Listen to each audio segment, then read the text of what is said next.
Hola y bienvenido al videocast de Interfaz de Producto, un espacio de conversación en el que te abro la puerta para que conozcas la trayectoria profesional de quienes ya han transitado los pasos que seguramente tú y yo queremos recorrer. Así que espero que disfrutes este episodio y ya sabes que puedes sumarte a la comunidad de Interfaz de Producto. En la descripción está el enlace. Disfrútalo. Hola Agustín, muy buenas tardes y bienvenido a este episodio del videocast de Interfaz de Producto. ¿Cómo estás? Hola Manuel, mucho gusto. Gracias por la invitación. Muy bien por acá. Agustín, para iniciar, cuéntanos por favor a toda la comunidad un poco sobre quién es Agustín.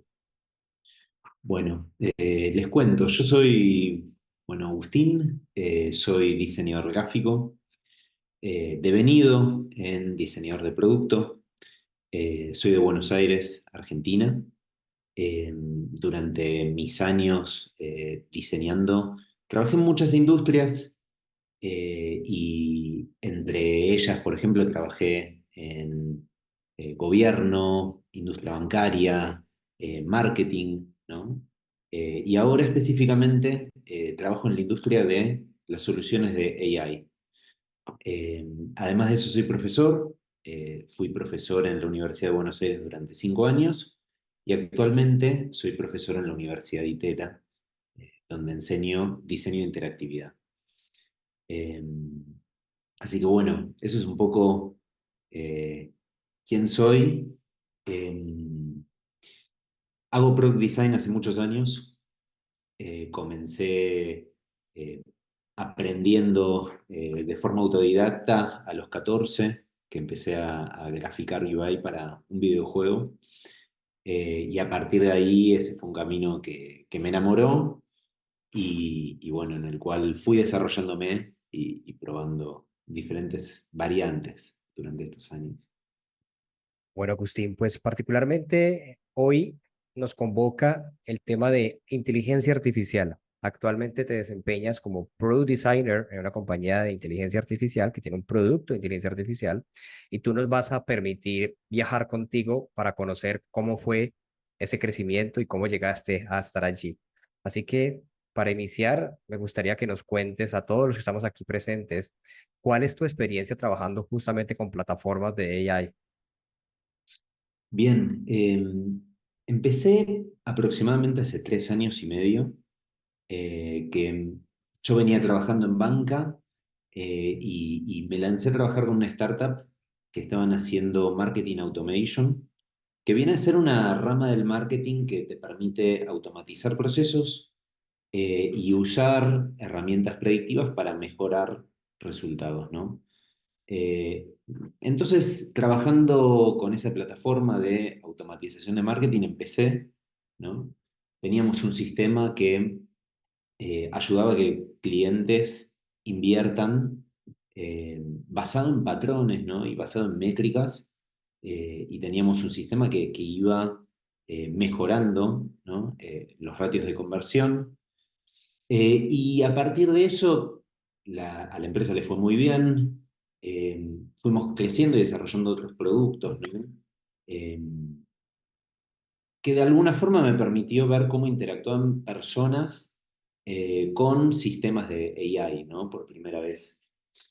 Después de eso, trabajé con algunos proyectos más de índole personal, ¿no?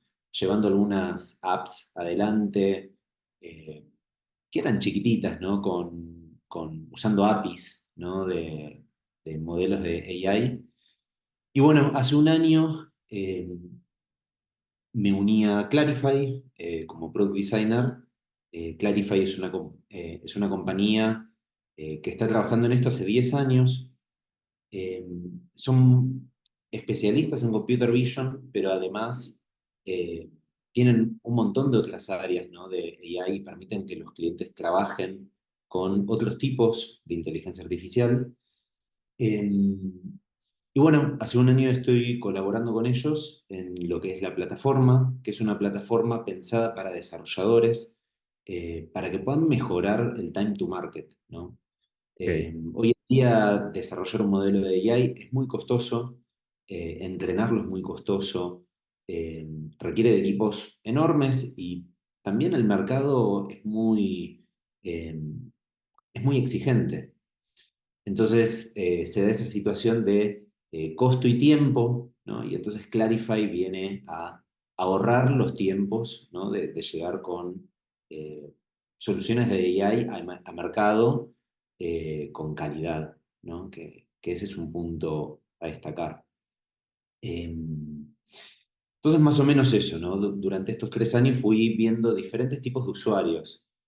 Usuarios que quizás venían más del público del marketing, ¿no? Y en donde, bueno, quizás la tecnología era ver cómo podían sacarle provecho a la tecnología. Y ahora estoy trabajando con otro tipo de usuario, que es un usuario más experto, que de repente quiere construir con la tecnología, ¿no? Entonces, nos metemos en muchas etapas del proceso eh, de vida, ¿no? De las aplicaciones con AI.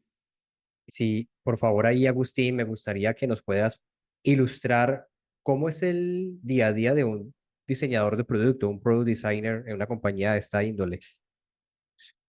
Bien, creo que el día a día es bastante parecido, eh, pero creo que la diferencia la pongo en todo el tiempo están pasando cosas nuevas y hay que aprender mucho, ¿no?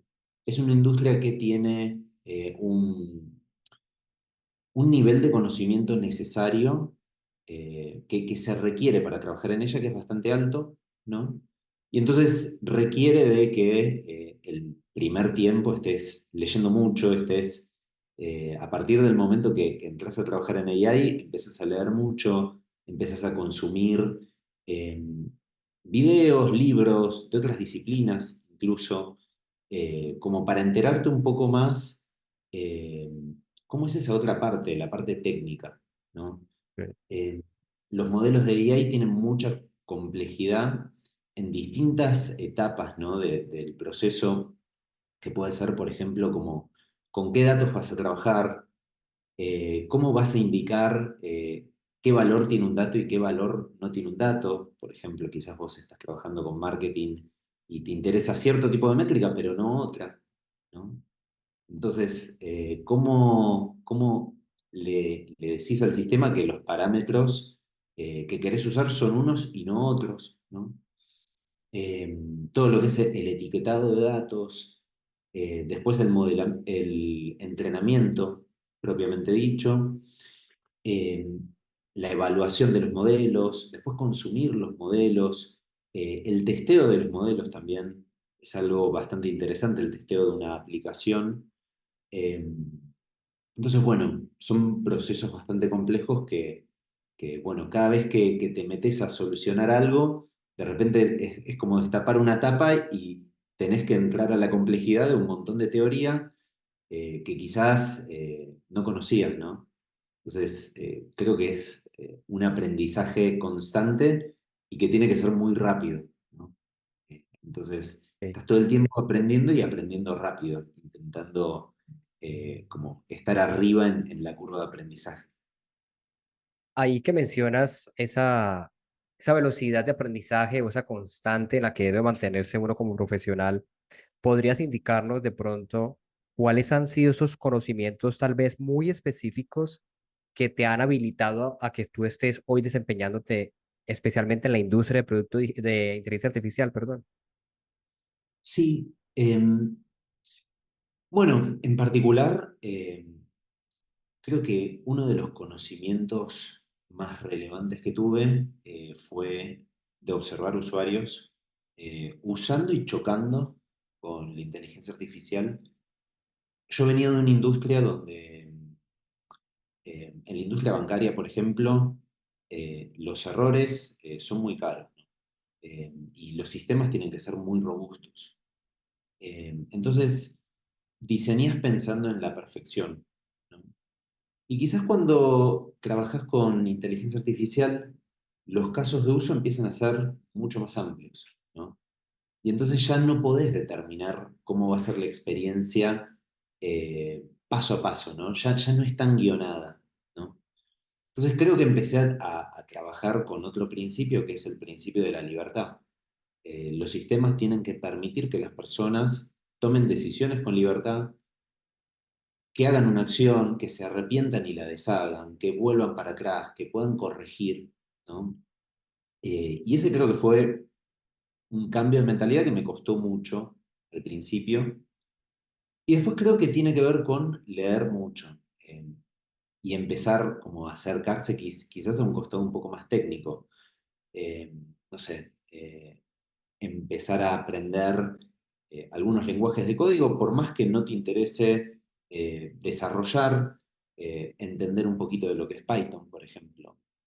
Eh, o empezar a eh, ver videos de AI para entender cuáles son las tendencias que hay hoy en día, cómo funcionan los modelos realmente, porque cuando uno ve ChatGPT, ve la magia, ¿no? Ve esa interfaz que resume todo en una conversación y toda la complejidad pasa por abajo, pero ¿qué hay detrás de eso, ¿no? ¿Cómo se construyó ChatGPT? ¿Cómo fue entrenado? ¿Cuántas fases tuvo, ¿no? En su evolución? Entonces, cuando empezás a entender esas cosas también, las podés asociar con los distintos estadios que vas a ir enfrentando en tu trabajo. Ok. También hay una cuestión muy importante de esto de lo técnico versus lo no técnico, que bueno, tiene que ver con, hay algunos conceptos de la IA que son irreductibles, ¿no? Eh, entonces, por ejemplo, si estás, eh, el otro día estaba haciendo un bot con ChatGPT, ¿no? Y ChatGPT te guía muy bien durante la conversación, pero en definitiva vos estás entrenando un bot, ¿no? Y tenés que usar fuentes para darle información. Entonces tenés que empezar a reconocer, ¿no? Esas terminologías y bueno, después quizás es diseñar la mejor interfaz para que tu tipo de usuario pueda sacar el máximo provecho. ¿Cuál podría ser, si pudieras pintarnos, como llevarnos a experimentar a través de la narrativa, un escenario de tu día a día en el que tú te enfrentas a un desafío? Más o menos cómo luce un desafío tuyo en diseño de producto? Bien, muchas veces tiene que ver con crear lo que no existe, ¿no? Eh, ¿Por qué? Porque desde el código se pueden hacer muchas cosas, ¿no? Pero muchas veces no tenemos la interfaz visual que nos permite acceder a eso, ¿no? Entonces quizás hay momentos donde tenemos que hacer emerger las complejidades del código en una interfaz y exponer variables, ¿no? O pensar cuál es el mejor patrón de interacción que podés usar para simular algo que está pasando en el código, ¿no? Entonces, no sé, por ejemplo, eh, estás entrenando un modelo basado en un conjunto de datos, ¿no? ¿Cuál es la mejor forma para representar eso en una interfaz, ¿no? Y que la persona pueda ingresar al conjunto de datos y ver cuáles son los datos con los cuales va a entrenar a ese modelo, ¿no? Quizás estas cosas todavía, bueno, ya hay empresas que lo están haciendo, ¿no? Pero es como diseñar casos de uso que quizás todavía no están tan vistos, ¿no? Y entonces tiene que ver mucho con ir y aprender, ¿no? Bueno, ¿cómo es este sistema? ¿Cómo es la parte técnica de este desafío? Y comprender muy bien eso para después poder traducirlo a la interfaz con distintos grados de complejidad, porque a veces van a ser usuarios muy técnicos, a veces van a ser usuarios que quizás simplemente quieren un resultado, ¿no? Y ahí creo que tenemos un desafío enorme como diseñadores de, bueno, vamos a empezar a crear eh, interfaces que no existían hasta el momento, ¿no? Y tenemos ese desafío de pensar cómo van a ser. Ok. Ahí Clarify como producto ofrece tanto modelos generativos como modelos de inspección. Ahí, ¿cuál vendría siendo, Agustín, la diferencia entre diseñar para unos y otros? Bien, en general cuando hablamos de modelos generativos, bueno, estamos pensando en que una persona va a dar un input y el modelo te va a dar un resultado, una respuesta, ¿no? En los modelos visuales, ¿no? de computer vision, quizás lo que pasa es que vos tenés una imagen y querés que el modelo te dé respuestas basadas en esa imagen, ¿no? Entonces puedes tener una imagen o un video y a partir de eso sacar conclusiones. Y es interesante porque en Clarify conviven esos dos mundos eh, que nosotros, bueno, está a la vista en la plataforma, eh, están divididos, ¿no? Están divididos en cuanto a cómo nosotros lo planteamos. Porque creemos que cuando una persona interactúa con un modelo de texto, el modelo de texto tiene unas complejidades que son particulares al texto. Eh, Quizás está más orientado a lo que es una conversación, ¿no? Entonces, probablemente la persona quiera contestar, quiera tener un ida y vuelta, quiera probar muchas veces algo para ver qué es lo que se genera, quiera cambiar parámetros, ¿no? En ese input que dio al principio. En cambio, cuando estamos trabajando con imágenes, por ejemplo, la imagen muchas veces va a estar dada, ¿no? Vos tenés una foto de una autopista, ¿no? Y esa foto no va a cambiar, ¿no? Va a cambiar lo que vos obtenés de eso. Entonces, el desafío ahí es cómo enseñarle al modelo qué es lo que necesitas, ¿no? Y cómo diferenciar qué es lo que te sirve de lo que no te sirve, ¿no? Eh, entonces son casos de uso bastante diferentes, pero que también lo podemos extrapolar a otras cosas, ¿no? Porque podríamos tener un audio como input, ¿no? Y también tendremos que pensar cuál es la mejor manera de trabajar con audio, ¿no? Seguramente vamos a estar... Esta es una pequeña pausa en el episodio para recordarte que Interfaz de Producto es el espacio de crecimiento de quienes buscan desbloquear su nivel de carrera. Así que ingresa a www.interfazdeproducto.com para conocer más información de cómo puedes seguir creciendo. Sigue disfrutando el episodio.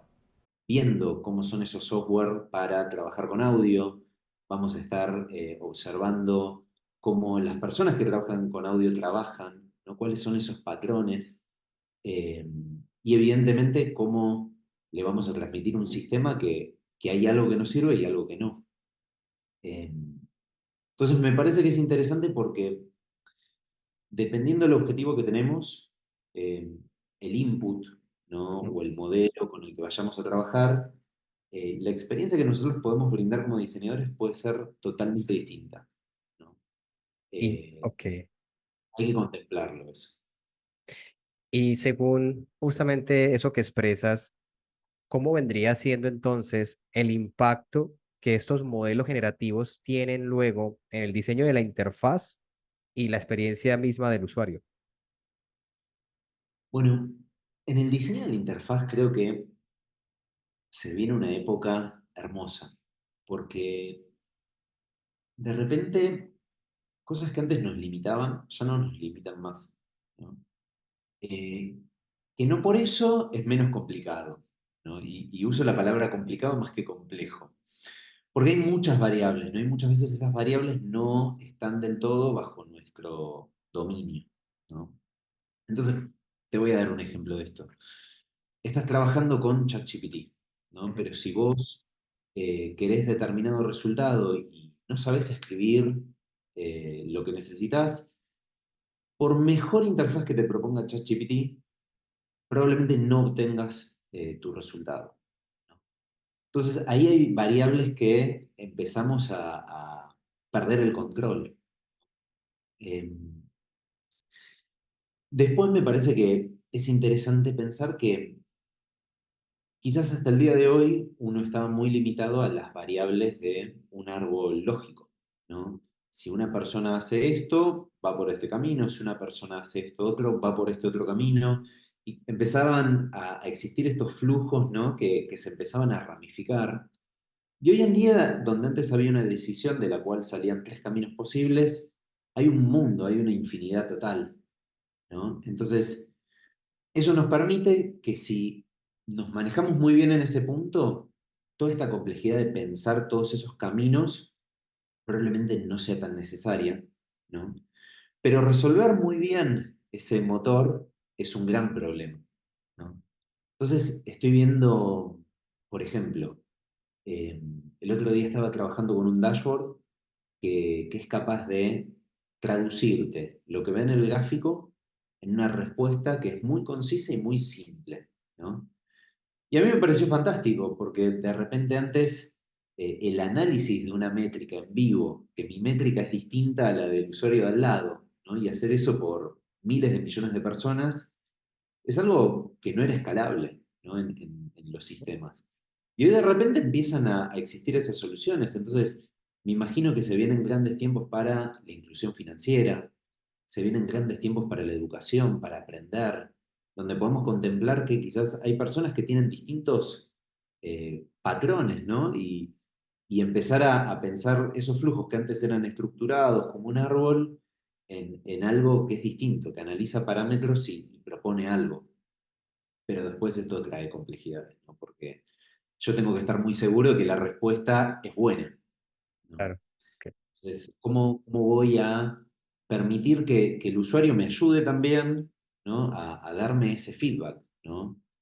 Eh, Creo que ahí entra este concepto de libertad del cual hablaba, de que, bueno, la persona quizás me tiene que poder decir, che, esto que me estás diciendo no me sirve, este análisis no es bueno, o acá la pifiaste, acá te equivocaste. Y entonces yo poder trabajar con eso para mejorar el sistema. Creo que se viene esto mismo en muchas industrias, ¿no? Y se viene una época donde vamos a poder diseñar cosas que antes no hubiésemos podido. Y tener todo ese, como ese valor de poder construir cosas que antes no podían hacerse. ¿Qué otro tipo de experiencias pueden entonces diseñarse en relación con modelos de AI? Bueno, yo creo que hoy en día todo puede diseñarse Ok. teniendo en cuenta la potencia de los modelos de AI. El desafío está en cómo los usuarios van a entrenar estos modelos, ¿no? El otro día, por ejemplo, Figma eh, lanzó un bundle de soluciones de AI y entre ellas ¿No? lanzaron una que se llama Slides, ¿no? Que era para hacer Ajá. presentaciones. Y tenían un operador que era muy fácil, era una matrix, ¿no? Donde vos decías cuál era el tono que querías que tenga tu presentación, si era más educacional, si era más formal, si era más informal, ¿no? Y empiezan a aparecer esos patrones que antes no existían, ¿no? Y te cambia el contenido en vivo, ¿no? De lo que vos escribiste.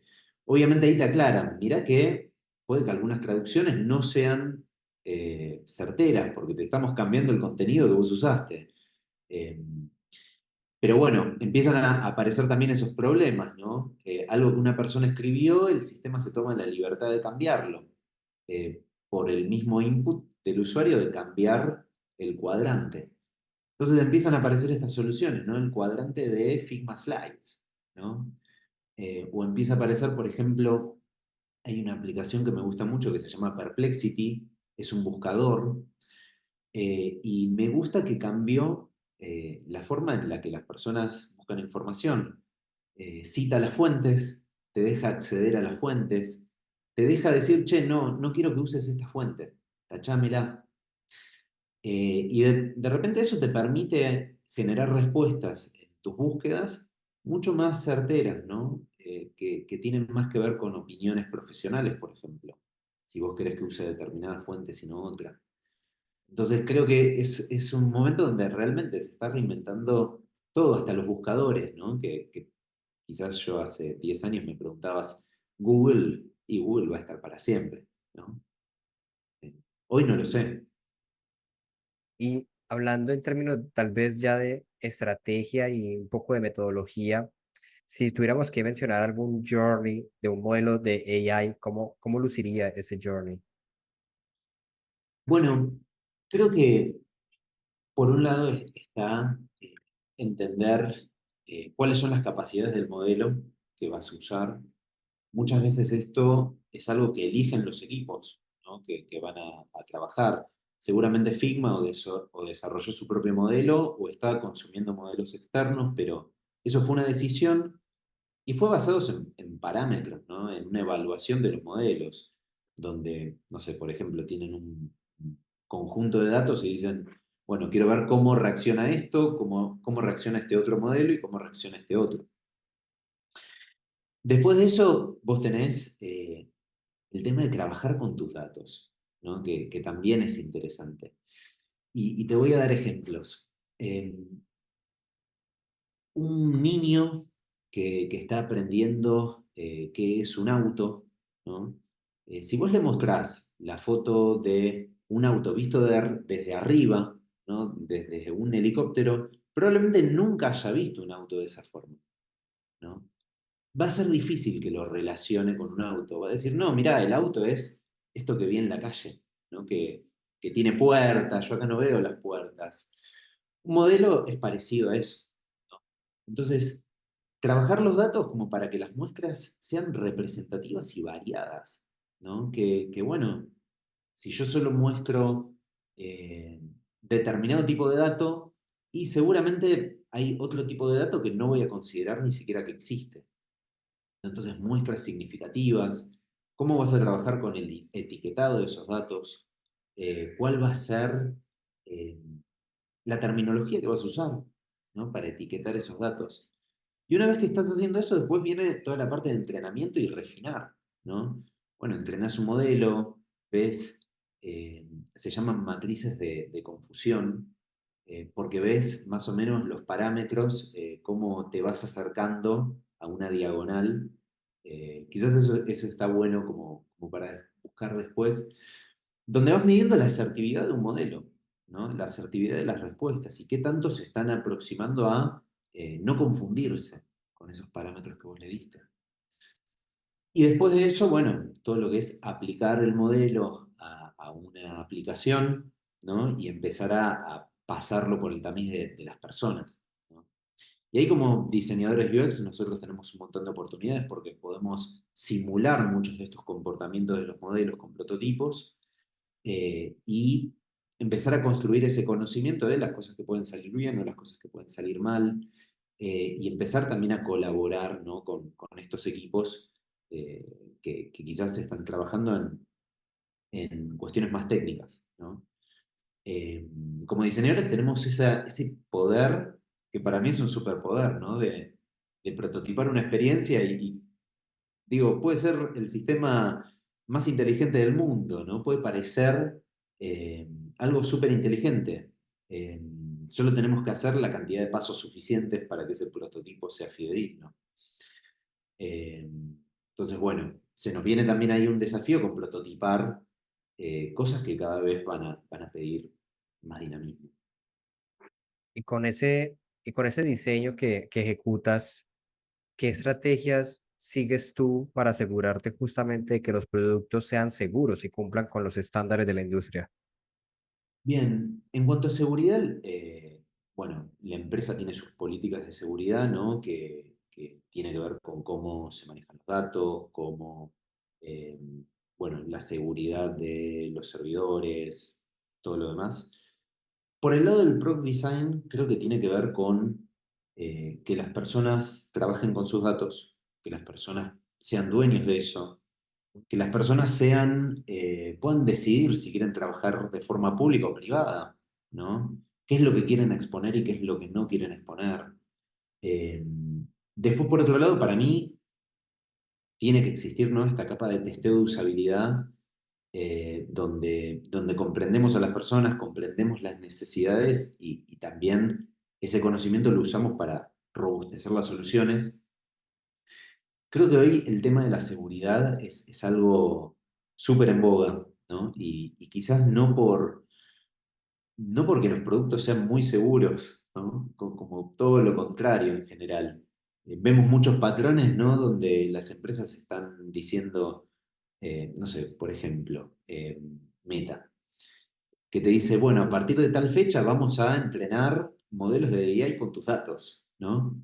Y te lo promociona de una forma en la que te dice, che, voy a usar tu información, te guste o no, viste, voy a usar la información de las personas. Vos podés avivarte, quizás no querés que usen tu data personal, pero igual van a estar usando como esa aceptación de términos y condiciones pasiva ¿no? De los usuarios que nunca se enteraron, que los Ok, settings pusieron eso. Me parece que como diseñadores tenemos que luchar contra esas dinámicas, ¿no? ok, Y que las personas realmente puedan entrenar modelos, pero basados en sus propios datos, ¿no? Estoy seguro que vos tenés días de conversaciones de WhatsApp, ¿no? Porque lo usás hace muchos ok. años. Digo, ¿por qué no podría yo ser dueño de eso y beneficiarme yo? Claro.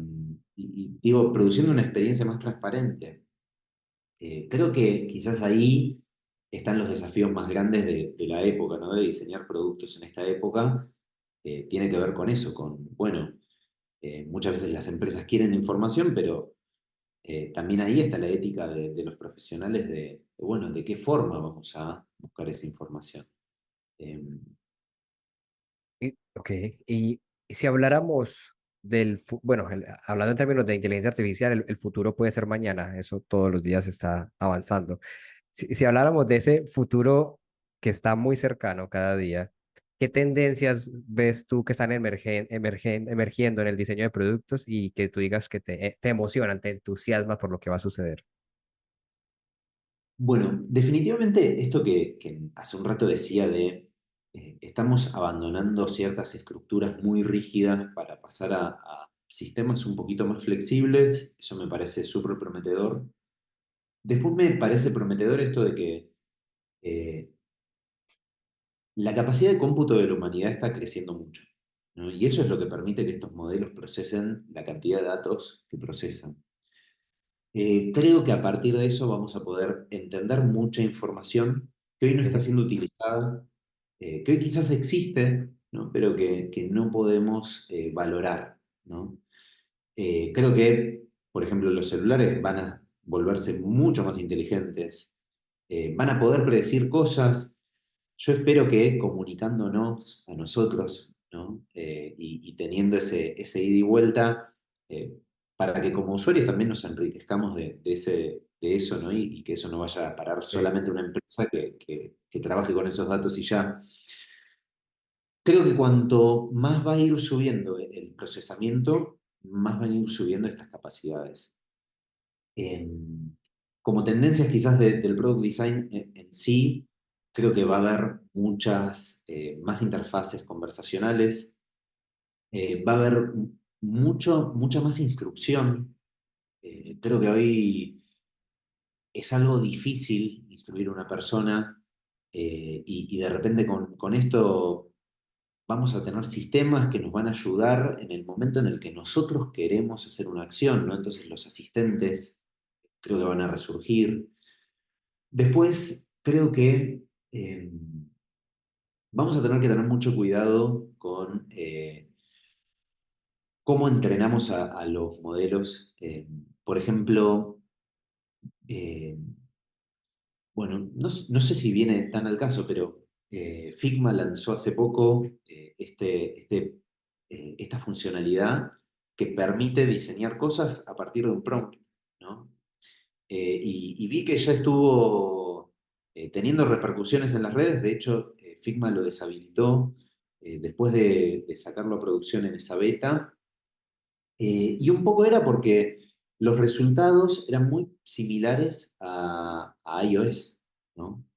Entonces, un usuario publicó en Twitter que quería hacer una app de clima y de repente dijo, bueno, y haceme otra versión, y otra versión, y otra versión, y las tres versiones eran súper similares a la app del clima de iOS, ¿no? Entonces me pregunto qué va a pasar con la diversidad de diseño, ¿no? Me pregunto si estos patrones de interacción que iOS construyó, que Google construyó con Material, eh, van a terminar como achatando un poco la diversidad eh, y cómo nosotros como diseñadores vamos a poder meter inputs en eso, ¿no? Eh, Me parece que ahí hay un desafío. Y después creo que vamos a diseñar mucho sobre estas cosas que quizás no están tan a la vista, sobre Ok. desafíos más técnicos. Bueno, quizás hoy no hay tantas herramientas para entrenar modelos. Quizás van a empezar a haber apps que te permitan entrenar modelos, ¿no? De una forma fácil. quizás con el celular, sacándole fotos a cosas por la calle, eh, o con tus propios datos biométricos. Entonces creo que por ahí eh, vamos a tener también el desafío de, bueno, cómo construir esa transparencia para con los usuarios, y eso creo que también va a ser una tendencia. ¿Y qué consejos tendrías tú, considerando que de la audiencia hay perfiles muy variados? Tenemos personas que están desde una etapa muy trainee, apenas están formándose en producto, como ya algunos líderes de diseño. ¿Cuáles serían esas habilidades posiblemente blandas que tú has fortalecido en tu perfil y técnicas que habilitan a una persona a que desempeñe un rol como el que tú ejerces? Bien, blandas, creo que esto que mencioné antes de aprender mucho y muy rápido, eh, hay que aprender a aprender. Y hay que ponerle mucha cabeza a eso. Las cosas están cambiando mucho, ¿no? Entonces, si queremos trabajar en una industria así, o no sé si trabajar en una industria así, pero sacar el provecho, ¿no? A estas cosas, vamos a tener que aprender cada vez en ratios más rápidos.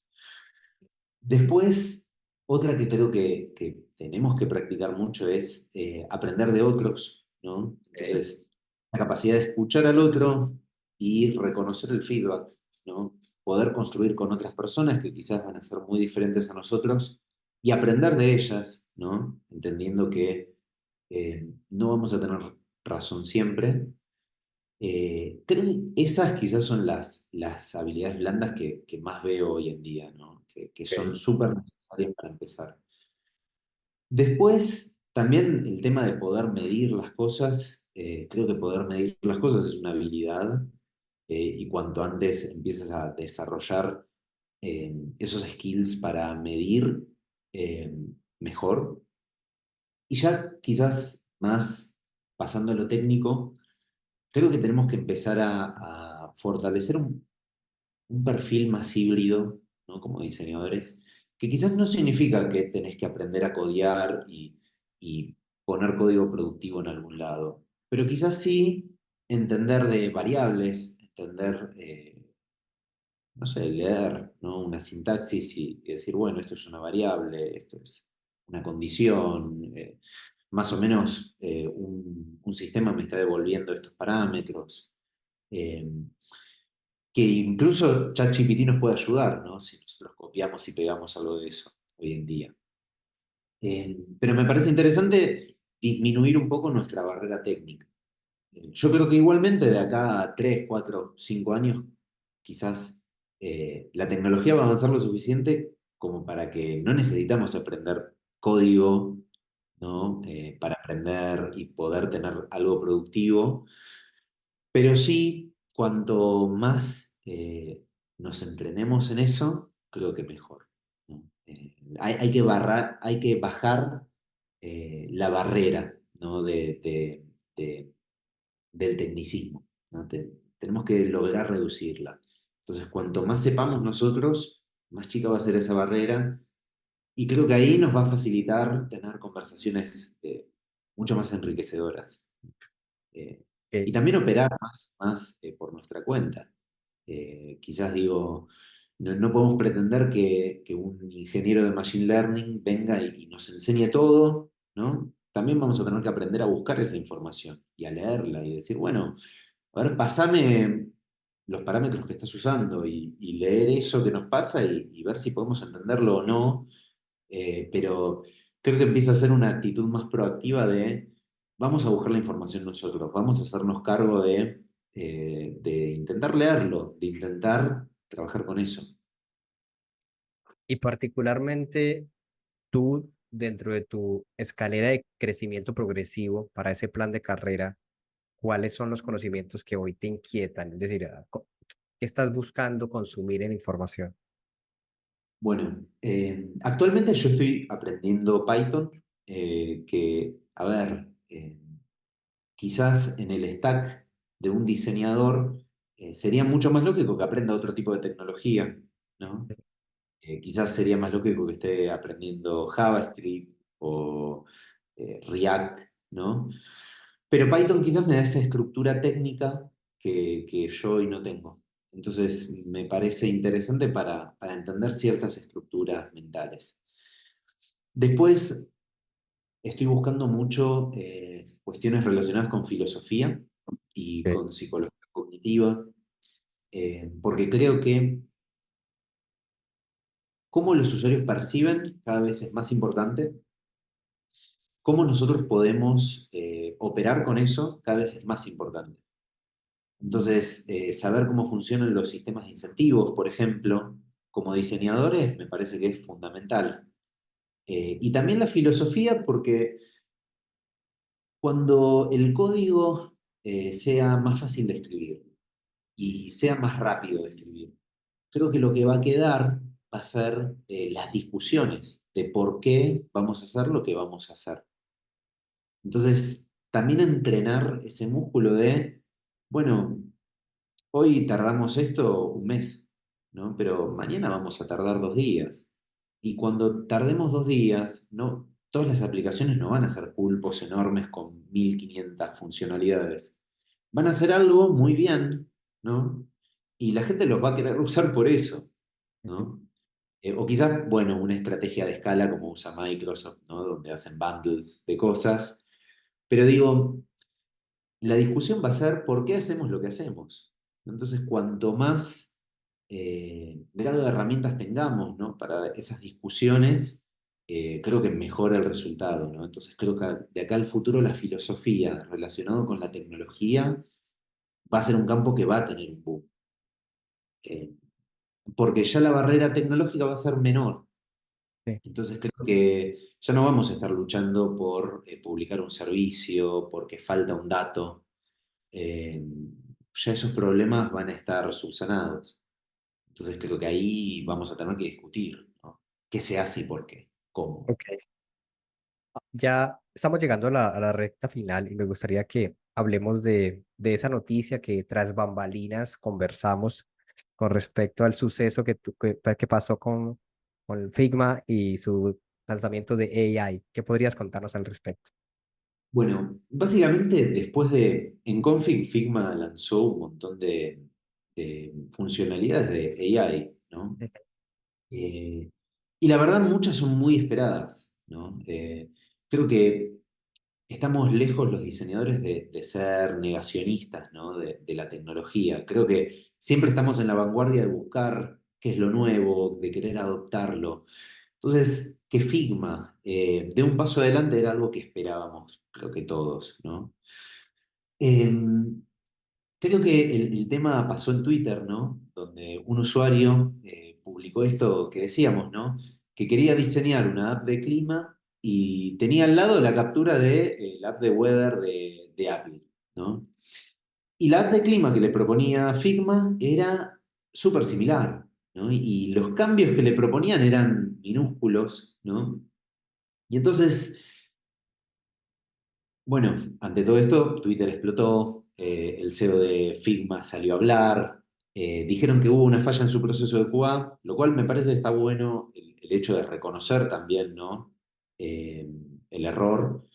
Y bueno, y sacaron esta funcionalidad, todo el resto lo dejaron, pero sacaron esa funcionalidad y creo que esto pone en manifiesto una complejidad que es, quizás nosotros podemos testear muy bien la usabilidad, podemos testear muy bien la experiencia, la satisfacción de las personas, medir, ¿no? Traer métricas a la mesa, pero después todo lo que es AI necesita también un test de estrés, ¿no?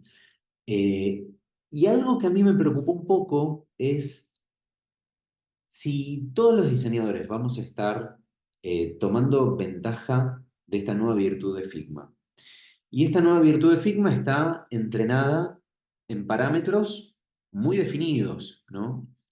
¿Cómo nos vamos a asegurar que mi diseño es distinto al tuyo? ¿Cómo vamos a dar valor por sobre eso?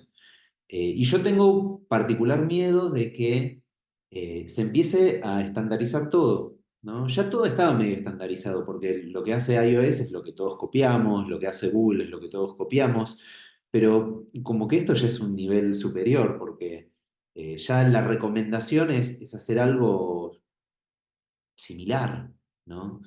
Y creo que ahí, digo, tenemos que estar también muy atentos de decir, che, ¿cómo vamos a hacer cosas que sean distintas? ¿No? Y vamos a tomar todos los patrones eh, que son trendy como buenos, ¿no? O patrones populares como buenos. ¿Cómo vamos a nosotros alimentar esa herramienta? Pero de forma personal, yo quiero que Figma entienda cómo diseño yo, no quiero que entienda cómo diseñas vos, ¿no? Que quizás vos usás márgenes distintos, usás paletas distintas, usás lógicas en los flujos que son distintas, ¿no? Entonces, digo, ¿dónde va a estar la personalidad nuestra? Y creo que Figma ahí tiene que también como agregar esta capa donde nosotros podamos entrenar esos sistemas, ¿no? Y podamos dedicarle horas a diseñar a nuestro mejor asistente, ¿no? ¿Cómo va a ser el mejor asistente de Manuel? Que seguramente va a ser el mejor, va a ser distinto al mejor Mm, asistente mío, ¿no? claro. Ok, con eso llegamos al final y no quiero que nos vayamos sin antes que, por favor, le invites a la audiencia cómo te encuentras, si quiere escribir, conectar contigo en las redes. Bueno, pueden buscarme en LinkedIn como Agustín Franco Caporaletti. Estoy bastante activo en esa red social. Y después tengo un newsletter en Substack que saqué hace poco sobre diseño y AI. Y ahí estoy un poco construyendo, ¿no? Este gap que hay entre los saberes que tenemos del diseño y los saberes que hay en la industria de la AI.